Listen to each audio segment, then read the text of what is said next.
Hello दोस्तों, राधे राधे। दोस्तों ये हमारी जेड की कैस्केड बोनसाई है। दोस्तों जो जेड प्लांट होता है आप इसे छोटी से छोटी और बड़ी से बड़ी कटिंग से आसानी से ग्रो कर सकते हो। अगर दोस्तों आप बिगिनर हो तो आपके लिए बिल्कुल बेस्ट प्लांट है जेड बोनसाई बनाने के लिए। दोस्तों आप इसकी बोनसाई बना सकते हो, आप इसकी टोपियारी बना सकते हो और आप इसको ऐसे ही ग्रो कर सकते हो। ये बुशी होके चलता है। अगर आपका जो जेड प्लांट है वो चल नहीं रहा है, उसकी नई ग्रोथ नहीं निकल रही है, वो लैगी लैगी से चल रहा है, तो इसका मतलब है उसे सही धूप नहीं मिल रही है। अगर आपने अपने पौधे को छांव में रख रखा है तो जो उसकी नई ग्रोथ होती है वो दूर दूर निकलेगी। इसलिए आपको अपने पौधे को धूप में रखना है। उससे क्या होगा, उसकी नई ग्रोथ पास पास में निकलेगी, जिससे आपका पौधा घना होके चलेगा। जो मेरा जेड प्लांट है मैं इसे 7 से 8 घंटे की धूप देता हूँ, जिसकी वजह से इसकी जो सॉइल है वो डेली सूख जाती है, तो मैं इसके अंदर डेली पानी डालता हूँ। अगर आपके पौधे की सॉइल डेली नहीं सूखती है तो आपको डेली पानी नहीं डालना है। और जो इसकी छोटी छोटी लीव्स होती है ये इसके अंदर अपना पानी स्टोर करके रखता है, तो इसलिए इसको पानी की ज़्यादा ज़रूरत नहीं रहती है। ये एक सर्कुलेंट प्लांट है। तो मैं अपने टॉपिक पे आता हूँ। तो दोस्तों जो जेड प्लांट है मैं इसे रिपोर्ट कर रहा हूँ अपने इस बड़े बोनसाई पोट में। तो दोस्तों ये आप देख सकते हो जो छोटा पोट है इसके हिसाब से हमारे बड़ा जो पौधा है जेड प्लांट का काफ़ी ज़्यादा बड़ा हो गया है, तो इसे हम रिपोर्ट करेंगे अपने इस बोनसाई पोट में।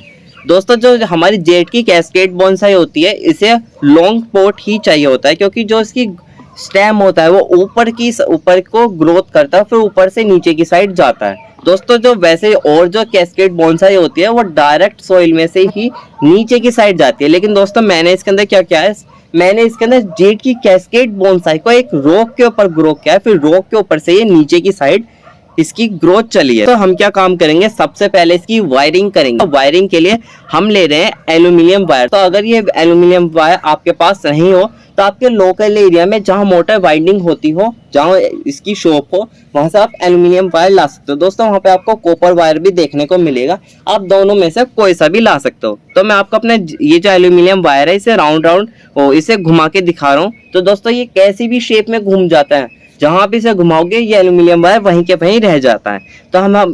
तो आज हम क्या काम करेंगे, सबसे पहले इस जो हमारा एल्यूमिनियम वायर है अपनी जेड प्लांट की स्टेम के ऊपर राउंड करके घुमाएंगे। दोस्तों जो हम इसे राउंड करके घुमाने वाले हैं वो मतलब जो राउंड होंगे वो पास में रखेंगे। अगर हम ज़्यादा दूर में रखेंगे तो आपके जो पौधा है वो सही शेप नहीं ले पाएगा, इसलिए हमें इसकी जो एल्यूमिनियम वायर के राउंड है वो पास में ही राउंड करने हैं। और वैसे भी जो हमारे जो जेड प्लांट की जो स्टेम है ये बहुत ज़्यादा मैच्योर है, पुरानी स्टेम है, तो मुझे लगता नहीं है ये आसानी से अपनी सही शेप ले पाएगी। वैसे मुझे शेप इसकी पहले ही करनी चाहिए थी, लेकिन मैं कर नहीं पाया, टाइम नहीं मिला, तो आज मैं इसकी शेप कर रहा हूँ।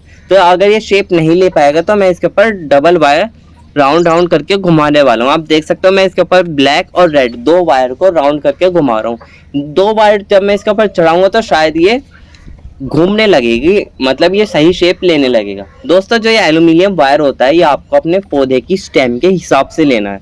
अगर आपके पौधे की स्टेम मोटी है तो आपको मोटा वायर लेना है, अगर पतली है तो आपको पतला वायर लेना है। मोटे पे मोटा आपको इसलिए लेना है कि अगर आप मोटे पे पतला वायर चढ़ाओगे तो जो पतला वायर है वो आप पौधे को सही शेप नहीं दे पाएगा, और अगर आप पतली स्टेम के ऊपर मोटा वायर चढ़ाओगे तो दोस्तों जो आपकी स्टेम है वो जो वायर है वो उसे इतना मोड़ देगा कि आपकी स्टेम टूट सकती है।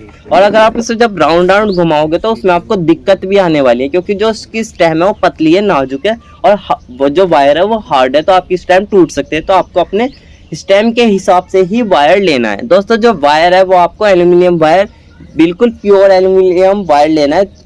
दोस्तों कुछ एल्यूमिनियम वायर क्या रहते हैं उसके अंदर लेड मिला रहता है, जिसकी वजह से वो हार्ड रहते हैं, और आपको अपने जो जेड की कैस्केड बोनसाई है या कोई सी बोनसाई हो शेप की, उसे सही शेप नहीं दे पाओगे। इसलिए आपको प्योर एल्यूमिनियम वायर लेना है, लेड वाला नहीं लेना है। तो आप देख सकते हो मैं इसके ऊपर चढ़ा चुका हूँ, अपना एल्यूमिनियम वायर मैं इस पर चढ़ा चुका हूँ, और मैं इसको शेप देना चाह रहा हूँ एस शेप में। मैंने आपको अभी अपनी फिंगर की मदद से दिखाया कि मैं इसे एस शेप में शेप देने वाला हूँ। लेकिन दोस्तों शेप देने से पहले मैं क्या काम कर रहा हूँ, इसकी कटिंग कर लेता हूँ, क्योंकि जो इसकी स्टेम है वो पहले इतनी ज़्यादा मैच्योर है और ऊपर से इसके ऊपर इतनी सारी ग्रोथ आई हुई है, जिसकी वजह से इसकी स्टेम बहुत ज़्यादा भारी है। तो हम क्या काम करेंगे, इसकी जितनी भी एक्स्ट्रा ग्रोथ होगी उसे बिल्कुल स्टेम से मिलाकर कट कर लेंगे। मैं क्या काम करूंगा दोस्तों, जो इसकी जो स्टेम ऊपर से नीचे की साइड आ रही है इसमें से मैं पहले 4 ब्रांच नीचे की साइड रखूंगा, और जो उसकी ग्रोथ होगी वो आसमान की साइड ऊपर जा रही होगी, और जो स्टेम के बीच की ग्रोथ होंगी उसमें से मैं 2 से 3 स्टेम मेन छोड़ने वाला हूँ, उनमें मैं पैड बनाऊंगा, 3 पैड ऊपर बनाने वाला हूँ और फिर नीचे की साइड 4 पैड बनाने वाला हूँ। तो आप देख सकते हो मैं अपनी कैंची की सहायता से अपने जेड प्लांट की कटिंग कर रहा हूँ। तो मेरी जेड प्लांट की कटिंग लगभग से हो गई है। तो अब क्या काम करेंगे, मैंने आपसे कहा था ना कि मैं जो जेड प्लांट की जो स्टेम ऊपर से नीचे की साइड आ रही है इसके अंदर 4 स्टेम छोड़ने वाला हूँ, और जो उनकी ग्रोथ होगी वो आसमान की साइड इनको करने वाला हूँ। तो उसके लिए मैंने ये एल्यूमिनियम वायर ले लिया है। दोस्तों आपने जो मेरा पहला एल्यूमिनियम वायर देखा होगा वो थोड़ा मोटा था, और जो मैं अब यूज़ कर रहा हूँ ये अब थोड़ा पतला है। तो दोस्तों आपको भी इसी तरह यूज़ करना है, जहाँ मोटा स्टेम हो वहाँ मोटा वायर लेना, और जहाँ पतला स्टेम हो वहाँ पतला वायर लेना। तो अब क्या काम करते हैं, सबसे पहले अपने ये 4 स्टेम्स के ऊपर एल्यूमिनियम वायर को राउंड राउंड करके घुमा लेते हैं और फिर इसको सही शेप दे देते हैं। हमने अपनी जेड कैस्केड बोनसाई की, जो मैंने आपसे कहा था नीचे की साइड 4 स्टेम निकालने वाला हूँ, वो स्टेम मैंने निकाल दिए और उनकी वायरिंग भी देखो दोस्तों हो चुकी है। तो अब मैं क्या काम करता हूँ, इसकी कटिंग करता हूँ। दोस्तों कटिंग मैंने तीनों स्टेम की कर दी है, बस ये लास्ट स्टेम बच रही है, इसकी भी मैं कटिंग कर देता हूँ। तो हमारे जेड कैस्केड बोनसाई की सारा कटिंग और शेप का काम हो गया है, और मैंने इसे एस शेप दिया। आप ध्यान से देखो तो थोड़ा एस शेप में आ रहा है।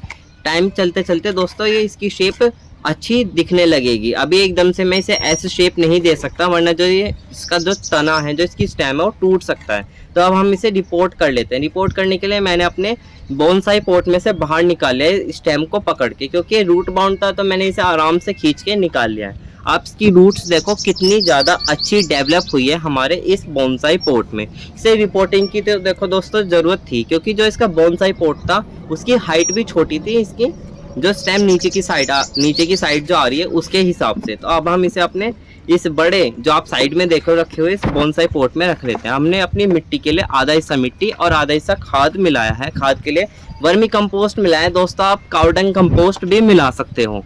तो ये हमारा मिक्सर बिल्कुल बेस्ट रहेगा हमारे जेड प्लांट के लिए, क्योंकि जेड प्लांट का क्या है कि कोई से भी मिट्टी में हो जाता है। इसके लिए कोई स्पेशल मिट्टी बनाने की जरूरत नहीं है, बस आधा हिस्सा मिट्टी आधा हिस्सा खाद, इसमें ये अच्छे से हो जाएगा। तो अब हम क्या काम करते हैं, अपने बड़े जो हमारा बोनसाई पोर्ट है बड़े वाला, इसमें ये फिट्टूस रख लेते हैं, जिससे कि जो एक्स्ट्रा पानी होता है इसे रखने से बाहर निकल जाता है और मिट्टी बाहर नहीं निकलती। इससे हमारा ड्रेनेज होल सही रहता है। दोस्तों जो आपको फिट्टू रखना है वो कर्व्ड शेप का रखना है, फ्लैट नहीं रखना। अगर आप फ्लैट कर रखोगे तो आपका जो होल है, जो ड्रेनेज होल है वो बंद हो जाएगा, इसलिए आपको कर्व्ड शेप में रखना है। क्या काम करते हैं, अपने जो लॉन्ग वाला ये बोनसाई पोर्ट है इसके अंदर अपनी पोर्टिंग मिक्स को फिल कर लेते हैं।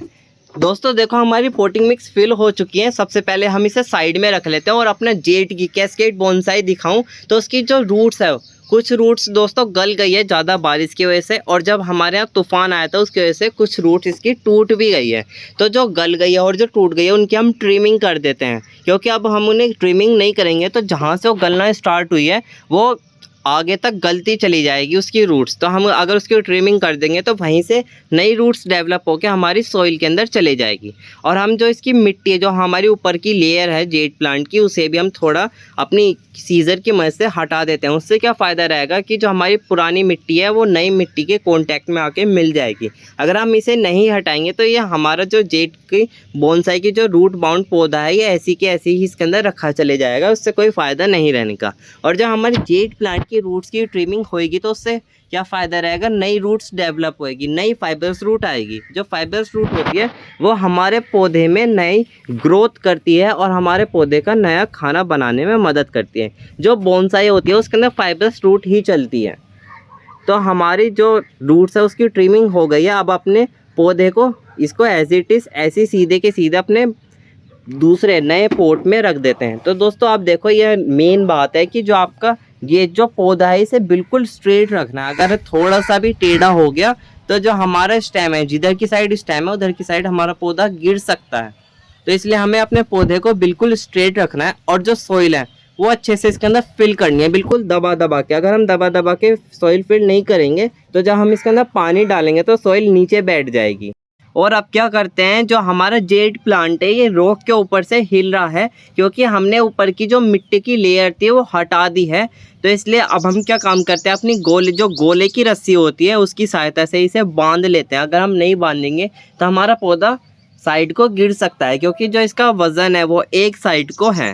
तो इसलिए हम इसे बांध लेते हैं और फिर इसके अंदर सॉइल को फिल कर लेते हैं। तो हमारे बोनसाई पॉट में सॉइल फिल हो चुकी है। अब क्या काम करते हैं, अपनी फिंगर की सहायता से मिट्टी को दबा लेते हैं। उससे क्या फ़ायदा रहेगा कि जो इसके अंदर रोक रखी है वो अच्छे से इसके अंदर दब जाएगी और फिर हमारे जेड प्लांट भी नहीं गिरने का। तो हम ले आए इसके रखने के लिए और ज़्यादा रॉक्स। दोस्तों रॉक्स हम इसलिए ले आए हैं, साइड में थोड़ा खाली खाली सा भी लग रहा है और रॉक रखने से फ़ायदा भी रहेगा कि जो जेड प्लांट है वो गिरने का नहीं है साइड में, क्योंकि अभी नया नया रखा गया है। और जब हम इसके अंदर पानी डालेंगे तो मिट्टी गीली हो जाएगी, फिर गीली होने के बाद पौधा इसके अंदर से निकल सकता है, क्योंकि इसके अंदर एक साइड में वज़न है।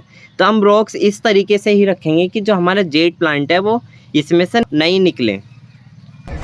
तो दोस्तों हमारी जेड की कैस्केड बोनसाई बन चुकी है। आप कमेंट में ज़रूर बताना आपको कैसी लगी है। हमने क्या काम किया है, पहले ये पॉट लिया है, इतना लॉन्ग पॉट लिया है और फिर इसके अंदर अपने ये जेड प्लांट को रिपोर्ट किया है और फिर कुछ रॉक्स रखे हैं। और दोस्तों जो हमारी ये हमने स्टाइल दी है, इसको हम थोड़ा यहाँ से एस शेप में देंगे, लेकिन जो हमारे तना है ज़्यादा थिक है, ज़्यादा मोटा है, तो ये शेप इसकी अभी आ नहीं पा रही है, धीरे धीरे इसकी शेप आएगी। तो हम क्या काम करेंगे, इसे यहाँ से मोड़ के फिर यहाँ से ऐसे मोड़ के एस शेप में लाएंगे और इसके 3 नीचे से 4 मतलब 4 पैड बनेंगे इसके यहाँ से, जो कि ऊपर को ग्रोथ करेंगे। और यहाँ पे हमारे 3 पैड बनेंगे, जैसे कि हमारा एक यहाँ से मुड़ेगा है ना, तो एक इधर पैड बनेगा, एक यहाँ से मुड़ेगा तो एक इधर पैड बनेगा और यहाँ से ये 4 पैड नीचे बनने वाले हैं। और यहाँ हमारी रूट वो है रॉक और इसके ऊपर से रूट्स नीचे जा रही है। और हमने अपना जो है पौधा है ये इसमें बांध दिया है, क्योंकि अभी हमने रिपोर्ट किया है ये इसमें से निकल के नीचे गिर सकता है। और पौधे को सपोर्ट देने के लिए हमने बड़ी बड़ी रोक दी है, क्योंकि अब हम इसके अंदर पानी देंगे तो मिट्टी लूज़ हो जाएगी और पौधे हमारा गिर सकता है, क्योंकि हमारा जो पौधा है वो ज़्यादा ही ठीक है। आपको देखो अंदाज से कितना पुराना ये लग रहा है, जूम करके दिखाना, आपको खुद पता चल रहा होगा इसके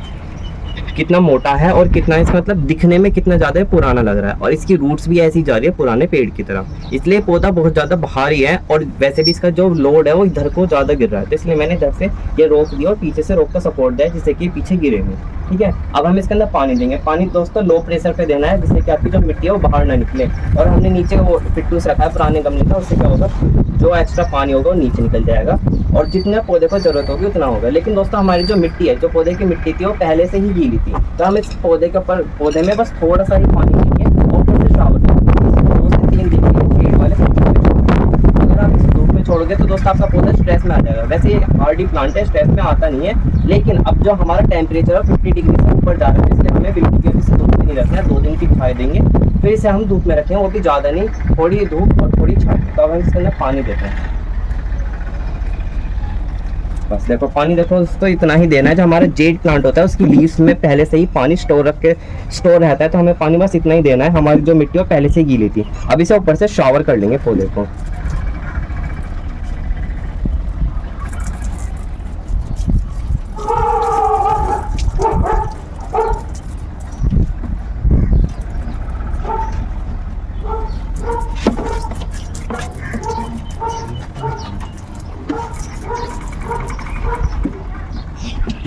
तो दोस्तों ये है हमारी जेड की कैस्केड बोनसाई का ओवरव्यू। आप दोस्तों कमेंट में ज़रूर बताना आपको हमारी जेड कैस्केड बोनसाई कैसी लगी, और आपको अगर इससे रिलेटेड कोई क्वेरी हो तो आप कमेंट में पूछ सकते हो।